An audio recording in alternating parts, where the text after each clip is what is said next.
नमस्कार. आजच्या सेशनमध्ये आपणा सर्वांचं सहर्ष स्वागत करतो. तुम्ही टायटल वाचलंच असेल, how to deal with English reading comprehension. Okay. So I am not talking about reading comprehension, I am talking about English reading comprehension. म्हणजे एक उतारा जो तुम्हाला दिला जाईल, पॅसेज दिला जाईल ना, तो इंग्लिशमध्ये असेल आणि त्याचं कॉम्प्रिहेन्शन करायचं म्हणजेच काय? त्याच्यावर आधारित असणाऱ्या प्रश्नांची उत्तरं तुम्हाला द्यायची आहेत. 3 गोष्टींबद्दल बोलू आपण, की इम्पोर्टन्स काय असेल त्याचं. म्हणजे कोणत्या-कोणत्या परीक्षेला या प्रकारचे पॅसेजेस येतील तुम्हाला, की ज्याचं मराठी किंवा हिंदी ट्रान्सलेशन तुम्हाला मिळणार नाहीये. दुसरी गोष्ट नेचर ऑफ दॅट पॅसेज, की त्याचं स्वरूप काय असेल आणि तिसरी महत्त्वाची गोष्ट इम्पोर्टन्स पण समजलं, नेचर पण समजलं, आता स्ट्रॅटेजी काय असावी, तर त्याच्याबद्दल सुद्धा आपण बोलणार आहे. ओके. तर इम्पोर्टन्स बद्दल जर सांगायचं झालं ना मला, तर एम-पी-एस-सीचा जो पहिला पेपर आहे, म्हणजे प्री एक्झामिनेशन मधील सेकंड पेपर, ज्याला आपण सी-सॅट म्हणतो. त्या सी-सॅटमध्ये 50 questions will be based on reading comprehension. त्या 50 पैकी एक पॅसेज जो असेल ना, तो तुम्हाला इंग्लिशमध्ये असेल. याचा अर्थ बाकीचे पण असतील, पण या पॅसेजचं तुम्हाला बाकीचे जे पॅसेज असतील त्यांचं तुम्हाला मराठी ट्रान्सलेशन पाहायला मिळेल. पण या इंग्लिश पॅसेजचं तुम्हाला मराठी ट्रान्सलेशन नसेल. तर तुम्हाला काय करायचंय, तो पॅसेज इंग्लिश भाषेमध्येच वाचायचा आणि इंग्लिश भाषेमध्येच त्यावर अवलंबून असणाऱ्या प्रश्नांची उत्तरं द्यायची आहेत. बरोबर? तर पूर्व परीक्षेला आपल्याला आहे तो 5 गुणांसाठी. नंतर एम-पी-एस-सी मुख्य परीक्षा जी म्हणतोय, त्याच्यामध्ये पेपर क्रमांक 2 जो असतो, त्या पेपर क्रमांक 2 मध्ये 95 टू 100 क्वेशन्स जे इंग्लिश सेक्शनमध्ये असतील ना, they are based on English reading comprehension. त्याच्यानंतर पी-एस-आय, एस-टी-आय, एस-ओ ज्याला आपण ग्रुप बी म्हणतो, त्याच्यामध्ये सुद्धा तुम्हाला 5 गुणांसाठी इंग्लिश रीडिंग कॉम्प्रिहेन्शन असतं. डिपार्टमेंटल पी-एस-आय त्याच्यासाठी सुद्धा तुम्हाला 5 गुणांसाठी रीडिंग कॉम्प्रिहेन्शन आहे. कंबाईन ग्रुप बी म्हणजे एक्साइज पी-एस-आय असेल, टॅक्स असिस्टंट असेल, क्लर्क टायपिस्ट असेल, या परीक्षेमध्ये मुख्य परीक्षेमध्ये परत तुम्हाला 5 गुणांसाठी हा पॅसेज असेल. त्याचबरोबर बँकिंग असेल, एस-एस-सी-जी-एल असेल, या सर्व परीक्षांमध्ये तुम्हाला इंग्लिश रीडिंग कॉम्प्रिहेन्शनवर क्वेश्चन्स विचारले जातात. मग आपण रीडिंग कॉम्प्रिहेन्शन बद्दल न न बोलता आपण इंग्लिश रीडिंग कॉम्प्रिहेन्शन बद्दल का बोलतोय? कारण बऱ्याच मुलांना सवय नसते इंग्लिश रीडिंग कॉम्प्रिहेन्शनला डील करायची. ओके. तर आपण त्याच्या स्ट्रॅटेजी बद्दल बोलणार आहे, की कमीत कमी वेळेमध्ये मी असं म्हणेल, की कमीत कमी 5 आणि जास्तीत जास्त 7 मिनिटांमध्ये तुम्हाला तो पॅसेज सोडवावा लागतो. म्हणजे दिलेला पॅसेज वाचायचा आहे. पॅसेज वाचल्यानंतर ते प्रश्न वाचायचे, त्याच्या खालचे ऑप्शन्स वाचायचे आणि नंतर पॅसेज पण सोडवायचा आहे. म्हणजे बरोबर उत्तर पण शोधायची. तर हे थोडं चॅलेंजिंग होत जातं. मग याच्यावर असा एखादी कोणता मार्ग आहे का? अशी कोणती एक स्ट्रॅटेजी आहे का, की त्या स्ट्रॅटेजीचा वापर करून आपण पैकीच्या पैकी मार्क पाडू शकतो? तर जनरली मुलांना 2 स्ट्रॅटेजीज असतात. मी स्ट्रॅटेजी म्हणण्यापेक्षा मेथड म्हणतो. जी पहिली मेथड तुम्हाला सगळ्यांना माहिती आहे, की त्याला म्हणतो आपण रीडिंग कॉम्प्रिहेन्शन म्हणजेच काय? You are going to read the given paragraph. सुरुवातीला पॅराग्राफ वाचा आणि दुसरा त्याच्यानंतर तुम्ही प्रश्न वाचा आणि त्यानंतर प्रश्नांची उत्तरं सोडवा. याला आपण आयडियल मेथड म्हणतो. This is known an ideal method. Ideal method म्हणजेच काय आदर्श पद्धत. यालाच म्हणतात रीडिंग कॉम्प्रिहेन्शन. पण आपला प्रॉब्लेम काय होतो? समजा तुम्ही राज्यसेवेचा पेपर सोडवताय ग्रुप बीचा, ग्रुप एचा, मेन्स परीक्षा, मुख्य परीक्षा. 100 प्रश्न तुम्हाला 60 मिनिटांमध्ये सोडवायचे आहेत. म्हणजे त्याच्यामध्ये 55 मिनिटांमध्ये जरी तुम्ही 50 मिनिटांमध्ये 90 प्रश्न कव्हर केले, तर शेवटच्या 10 मिनिटांमध्ये मराठीचा 5 मिनिटांमध्ये आणि इंग्लिशचा 5 मिनिटांमध्ये कव्हर करायचा आहे. आणि ते होत नाही बऱ्याच वेळा. मग मार्क्स जातात. तर त्याचे उपाय काही एक स्ट्रॅटेजी म्हणून आपण दुसऱ्या मेथडचा वापर करू. दुसरी मेथड काय सांगते, तुम्ही सुरुवातीला पॅसेज नका वाचू. सुरुवातीला तुम्ही क्वेशन्स वाचा. पण सगळ्यांनी रिकमेंड काय करतात, की you should follow an ideal method. Ideal method काय सांगते, की पॅसेज वाचा नंतर प्रश्न वाचा. आता ही आदर्श पद्धत आहे आणि ती वापरली गेली पाहिजे. पण मी त्या मुलांसाठी बोलतो, की ज्यांना हे शक्य होत नाहीये. मग त्यांनी काय करावं? त्यांनी सुरुवातीला फक्त प्रश्न वाचावेत मी म्हणतोय.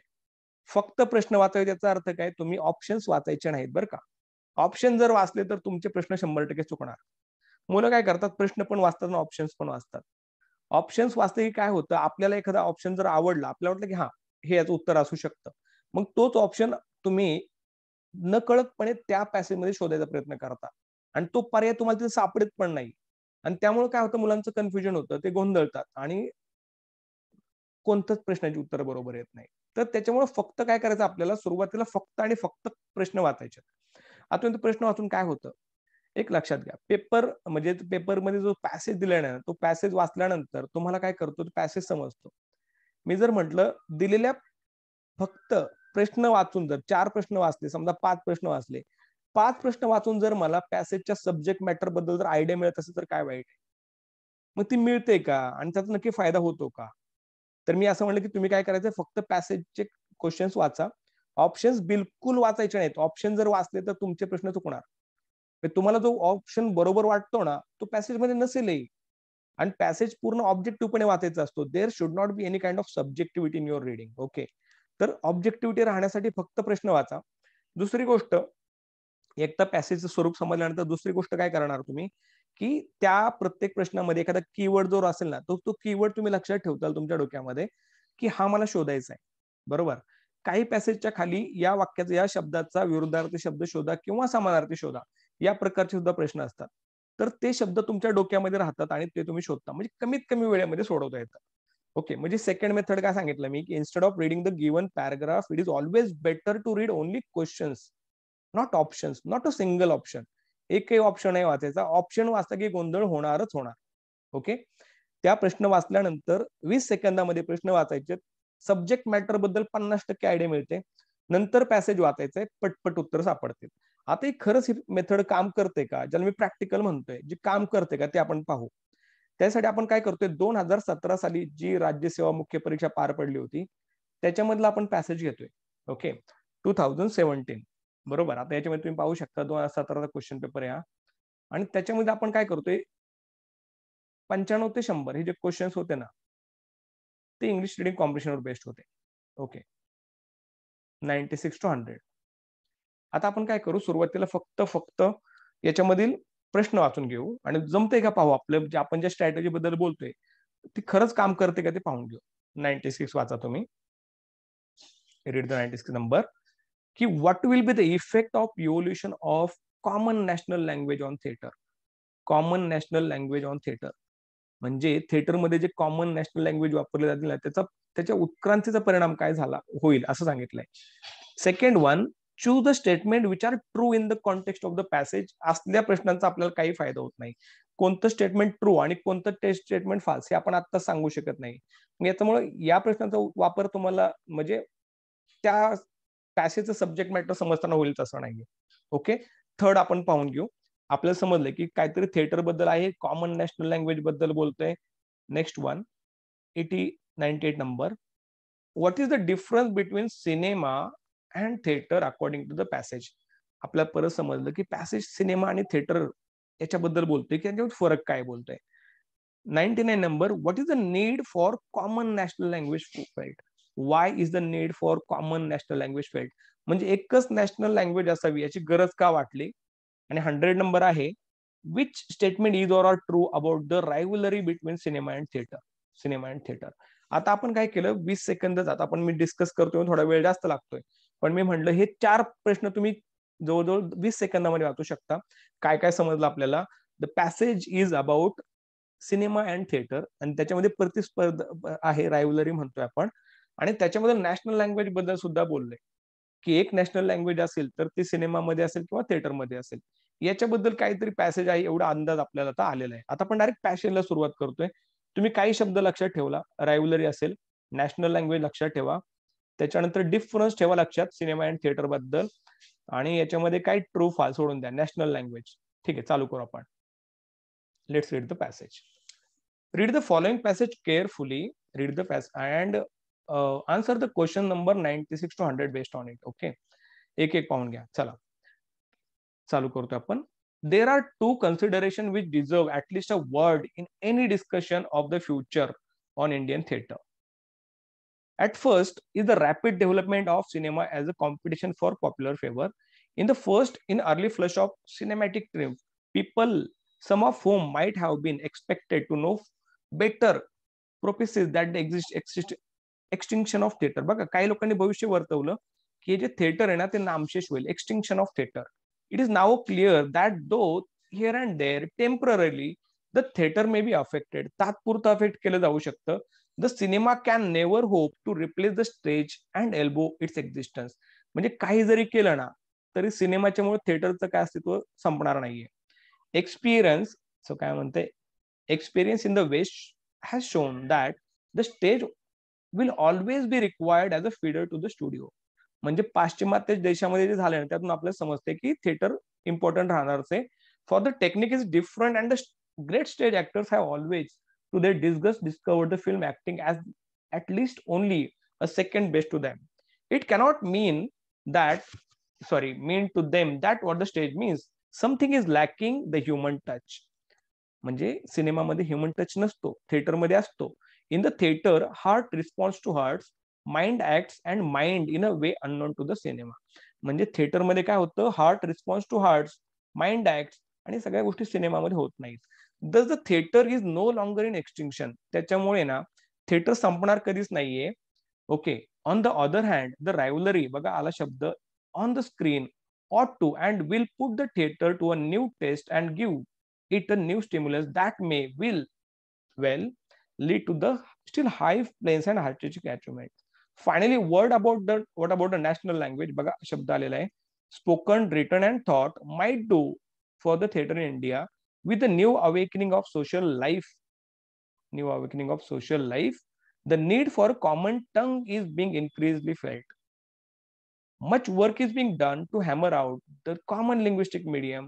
The day when it is accepted will be a great day for Indian theatre, as it will be for all art in common tongue with common. But the theatre, because of lifeblood is spoken word, will gain most. With a common tongue, with the live national consciousness, the theatre will come into its own as a definite instrument to national unity, reflecting national mind, interpreting the national heart and the dreaming national dreams for the future.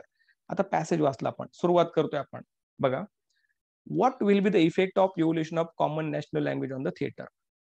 सुरुवातीला म्हणले theatre will become instrument of national unity. Mention केलंय त्यांनी की काय होईल. बघा काय म्हटलंय यांनी, बघितलं आहे का. It will become instrument of a national unity. म्हणजे हे वाक्य तर बरोबर आहे, तर करेक्ट झालं. एक करेक्ट झालं म्हणजे हा गेलं. The theatre will be most defined by common language and the theater will be able to dream national dreams.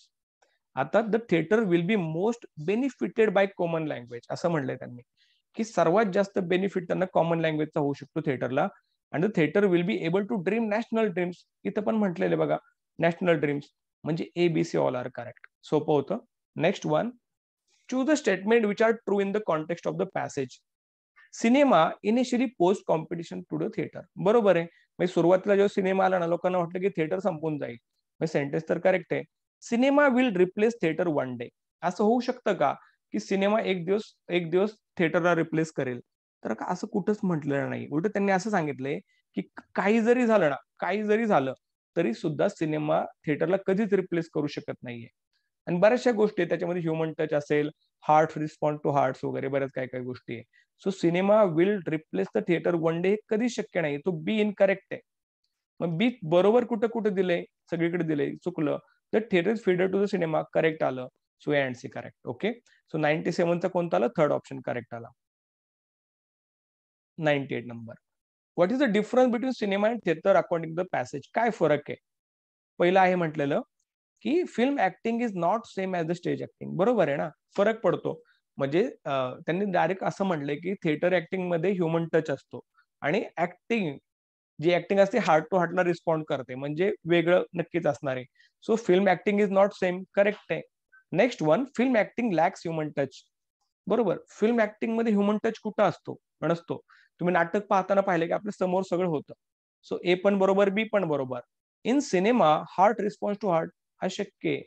मग हार्ट रिस्पॉन्ड हार्टला कुठं करतं, थिएटरमध्ये करतं. शेवटची लाईन आहे बघा. ओके. तर ए आणि बी करेक्ट. 99 नंबर बघा. Y is the need for a common national language failed. आपण इथं कुठेतरी अंडरलाईन केलं, आपल्याला सांगितलं होतं की मी तुम्हाला कीवर्ड लक्षात ठेवा आणि त्यानुसार तुम्ही अंडरलाईन करा. बघा. Okay. So with new awakening of social life the need for common tongue is being intensified. New awakening of social life option आहे का, चेक करू आपण. येस आहे का बघा. Due to new awakening of social life. So दोन तर correct आला. 100. Which statement is true about the rivalry between cinema and theatre. कोणतं करेक्ट आहे. It will give theatre a new stimulus. असं म्हटलंय की थिएटरला एक चांगलं गोष्टी मिळतील, काही गोष्टी. It will lead to the extinction of theatre, की थिएटर नामशेष होईल. 100% इनकरेक्ट आहे. मग बी कुठं करेक्ट दिले, बी इकडे करेक्ट दिले, सगळे चुकलं, राहिलं शेवटचं थर्ड करेक्ट येणार. It will encourage high artistic achievement to theatre. Correct आलं. So third option is the correct one. मग थोडक्यामध्ये जर आपण मी असं म्हटलं की जर पॅसेज न वाचता फक्त आपण काय केलं, ऑप्शन्स वाचले, सॉरी क्वेश्चन्स वाचले विदाउट ऑप्शन्स रीडिंग, बरं का. कारण ऑप्शन जर वाचले तुम्ही, जर तुम्हाला एखादा ऑप्शन जर आत्ताच बरोबर वाटला, तर पॅसेज वाचायच्या अगोदर तुमच्या डोक्यामध्ये तो राहतो आणि तुम्ही इनडायरेक्टली शोधायचा प्रयत्न करता आणि ते खूप मिसलीड करतं तुम्हाला, क्वेश्चन चुकतात. तर त्याच्यामुळे आपलं काय ठरलं की फक्त क्वेश्चन्स वाचा, डोंट रीड ऑप्शन्स. नंतर ते क्वेश्चन्स वाचताना जे काही कीवर्ड तुमच्या लक्षात राहतात ना, ते तसेच लक्षात ठेवा and try to find those words while reading the passage. मग तो पॅसेज वाचताना ते प्रश्न शोधायचा प्रयत्न करा. अशा प्रकारे तुम्हाला या प्रश्नांची, ज्याला आपण मी म्हटलं की अशा प्रकारे तो पॅसेज कमीत कमी वेळेमध्ये खूप कॉन्फिडेंटली सुटू शकतो. आता फक्त एक डेमो होता, म्हणजे तुम्ही हे ट्राय करा. आता स्ट्रॅटेजी बद्दल एक सगळ्यात महत्वाचं मी एक स्टेटमेंट करतोय, की कोणी कोणती स्ट्रॅटेजी सांगू शकतं, स्ट्रॅटेजी कोणती बेस्ट असते माहितीये का? That strategy is the best in which you find your self very much confident and comfortable. मग ती स्ट्रॅटेजी निवडायची ज्याच्यामध्ये तुम्हाला कॉन्फिडंट आणि कम्फर्टेबल वाटतं. म्हणजे मी रिडिंग कॉम्प्रिहेन्शन बद्दल नाही बोललो, मी लँग्वेज बद्दल बोललो, कारण मराठी मीडियमच्या मुलांना इंग्लिश रिडिंग कॉम्प्रिहेन्शन खूप जास्त अवघड जातं. त्यांच्यासाठी हा व्हिडिओ होता, की जर जमलं तर तुम्ही या पद्धतीचा वापर करू शकता. पण जरी तुम्हाला वाटलं की नाही आम्हाला दुसऱ्या पद्धतीचा वापर करायचा आहे, तरी तो तुम्ही करू शकता. ओके. तर याचा नक्कीच फायदा होईल तुम्हाला असं मला वाटतंय. आपण भेटू नवीन विषयासह पुढच्या व्हिडिओमध्ये. So thank you very much for watching this video. Thank you guys.